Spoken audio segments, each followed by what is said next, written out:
I'm McDonald. I'm based in the UK. I'm an English photographer, as we say. I've been using the sewing machine for years. Too many years. I'm too old now. It's the best investment I've ever made. It's the cheapest investment I've ever made because I've never bought a camera that I haven't had to replace in. I've never bought a studio prop that I haven't needed to replace. I haven't bought lighting that I haven't needed to replace. But the sewing machine, I've only ever bought one, and it's lasted me all these years. I've never had it fixed. The only thing I've ever done in it is put a new bulb in it, a little modern light that's in there. It's a normal 12-volt light, it costs about 20p. The beauty of the sewing machine is for years I've been able to offer my clients thousands of backgrounds. For years I've been able to photograph my own backgrounds. The slides themselves, they don't have to be anything that you don't want them to be. You just make your own slides. I know you can't see them probably from over there, but I've got thousands. You just make your own. The beauty of digital today is you can go and photograph something and then you can digitize it, and once you've finished digitizing it to your favourite colour scheme or your favourite background, once you've removed the odd item that you don't want, that you used to only be stuck with as a tranny, you've basically got a transparency that you can get converted from the digital file into a transparency. So you can make your own. It's beautiful.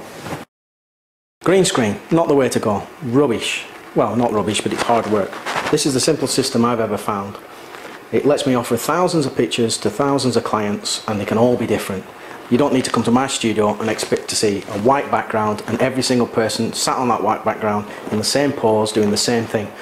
My stuff's that varied that I can offer clients all day long things that are different than the client before them, and that's the beauty of the system. It's unique, it's as different as you want it to make it to be, and it's as fantastic as you want to make it. It can be boring if you want to make it boring, but at the end of the day, thousands of slides, how the hell can you be boring? Setting it up is dead easy. Basically we've got a right angle bracket, so everything hangs off the bracket, so you know where things are going to go. You've basically got your projector set up, your camera set up, and wherever you decide to put it, in my case I've got it underneath, power supply set up. They're all connected by cables, so that's fairly simple. Your camera, whatever type of camera you're using, in my case I've got a Hasselblad with an Imacom back. It's basically just sat on a straight bracket. Because of the resolution of the camera, I don't need to rotate it at all, so I've no rotation brackets that I'd need if I was shooting 35mm. In the projector lens system, once that's set up, it's basically just a gap for your tranny and the slides there. Props are a great thing that you can use in front of the screen. Basically a simple setup for me. Pole system, the same sort of thing that you'd use if you was putting paper backgrounds up. Probably most studios have even got one. I'll just use mine to support a door. Let's back it in place.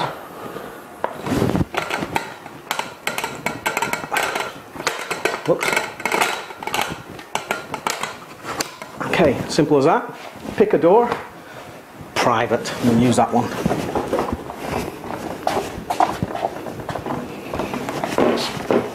Simply clamp it in place. How long did that take me? 2 minutes. I've got a door, if I've done it properly, a straight door. But basically everything we project now, we can either see it through the glass, because the glass is transparent obviously, so the projection on the screen will still be behind the glass. And we can use this side of the subject so she can actually lean on it, or the person can lean on it. And it's just a simple door. Got it from Reclamation Centre. Cost me about £5.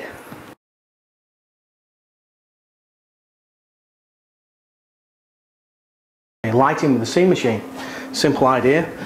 You can use whatever lights you want, there's no limits really on what you do. I'm using a big softbox with a honeycomb on it purely to make that one very directional. And on this side we've just got a simple same softbox but without the honeycomb, so there's no honeycomb on this one.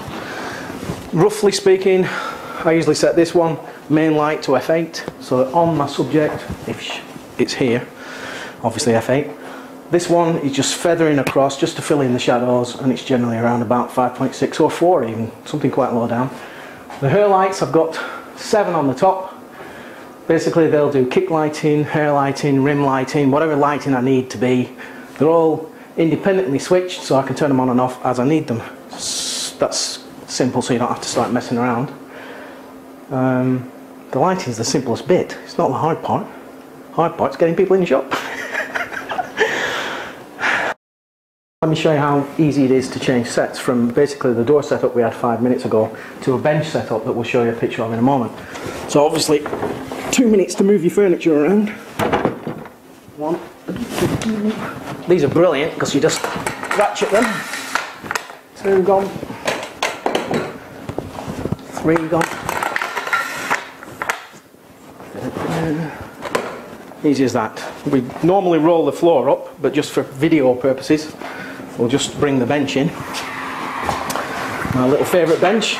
Nice thing about this bench is all the holes in it make it transparent. So basically, once you've set the picture up, and you've set the lighting up to suit, and of course you've metered everything to your f8, 5.6 or whatever you prefer to work with. There you go. So now when I sit on the bench, we'll show you a picture of a nicer young person than me. She's rather dainty in a red dress. But basically, we have a bench that we can see through every single slot into the background. So as we project our background, whatever that be on the background, we can see it coming through each post. And in my picture, scattered leaves on the floor finished it off. Simple.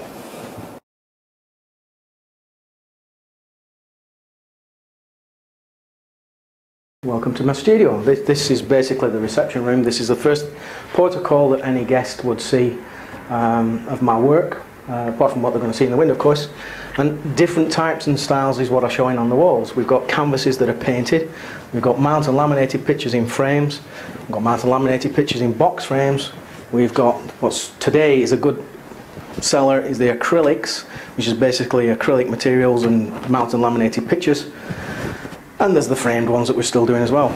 This is the framed one that we've just been showing you how to do in the studio with the bench. And basically all this background that you can see through the posts, on the background, the photography of the young lady and herself, it's all seam machine. The only thing that I've added props wise is bags of plastic leaves in autumn style to match my autumn background.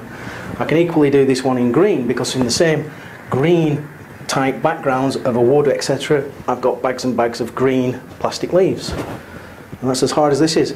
This was not an actual dress. This was a red piece of silk material. I put it around the young lady and photoshopped a dress and a bag of lace, what we call taffeta. And that was as simple as it was. That took me about 10 minutes to take that picture. Probably took her about 20 minutes to pick the print. Which one do I like? Simple. This one's very similar. This one was shot just simply on a bench. The background projection was some kind of office to make it look like some kind of sexy secretary, and there's just a few props on the bench here. The rest of it's just a projection of a wall with a bit of paperwork on it. This one was done, the lady was laid down on a mattress. The mattress is just what you get off a normal bed. A little bit of Photoshop's made it look rough and ready, and basically it's just the young lady in her dress, projected background. Simple. That one's a normal picture. This one's even simpler. This one is just literally standing the person within inches of the screen. She's not too far away from it. She's about, well, from her back to the screen, the black net, she's about 10 inches away from it. Again, a projection of a background and a little bit of a shadow added in Photoshop. This one's the same trick. Girl stands about 2 foot in front of the screen, project a background, nothing else in it but her in her dress. That's how I do them. They're not that hard. This is just the same thing. Group of people, I'm actually looking down on them through the group. Projected background's just simply a colour. Colour to match the hair. Picked for the reason I did the shot. And that's me. That's my studio. I've already told you why I think this machine's special for me. And I'll tell you why I think you should be buying one. You should be buying one if you want to be different. You should be buying one if you don't want to do the same as the next guy. You should be buying one if you don't want to die. Because this machine offers you that much creativity that you can do things that the guy working out the back of his car or from at home can't do. You can't set this up to be a studio sitting and a studio session and expect the guy to turn up next door with it in his car boot. It just won't work.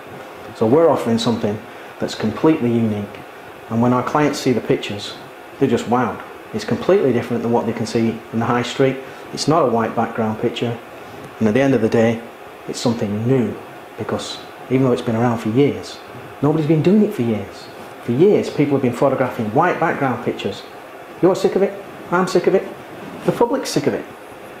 Get yourself a seam machine, do something different, be unique.